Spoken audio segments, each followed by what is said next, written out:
agora mesmo estamos nunha parte do monte de Parada dos Montes, a comunidade de montes aquí Parada dos Montes, na Pobra do Brollón, en Lugo, nunha das zonas, sí, no que ardeu todo, estamos nunha das zonas que ardeu.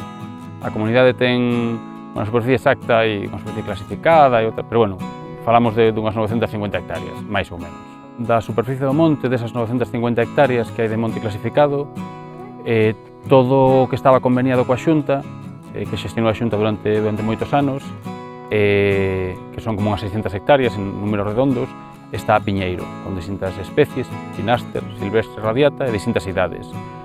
E o resto do monte, pois basicamente está raso ou unhas partes pequenas teñen outras especies, é dicir, basicamente frondosas, bidueiros, carballos, castiñeiros, aínda que a maior parte das frondosas son propiedades privadas. Cando a comunidade de montes colleu a xestión directa do monte, o que se atopou foi unha superficie moi grande dedicada á produción de madeira de piñeiro, que son os convenios da administración e o obxectivo que teñen. Entón, o que estábamos era nun proceso lento de diversificación, de intentar, a medida que se iban cortando, nas zonas que eran aptas para outras especies, pois ir cambiando. O 100% dos ingresos procedentes da madeira queimada teñen que ir ao monte, teñen que reinvestirse no monte. Non poden ir a proxectos na aldea, nin a repartos, nin a outras historias. Teñen que ir, en principio, e excepcións, non? Pero en principio teñen que destinarse ao monte. Entón, todo ese ingreso grande que vai haber vai volver para o monte.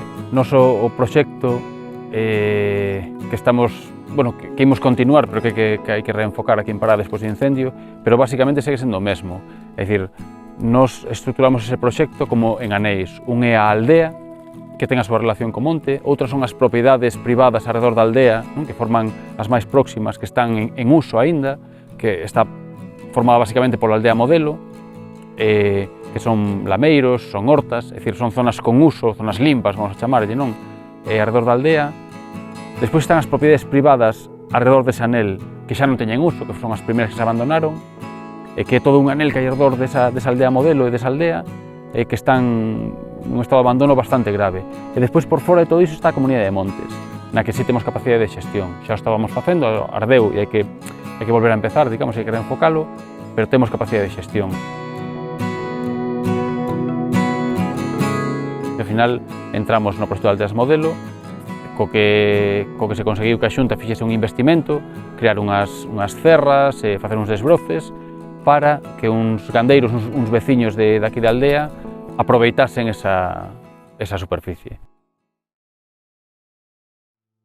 Temos unha superficie que ahora mesmo non me recordo para poderla ter, para facela, que non la cerraron, e agora eu teño que lle pagar algo aos arrendatarios, porque son de moitos, e bueno, e agora para terlos limpos, teño que os ter limpos por culpa de que me pacían as vacas e que podamos seguir adiante. Hoxe teño 8 vacas, tuven 10, 12, pero bueno, foron indo a pouco e hoxe quero meter máis, a ver cando podo, porque últimamente, tal como quedou de todo, pois pouco a pouco.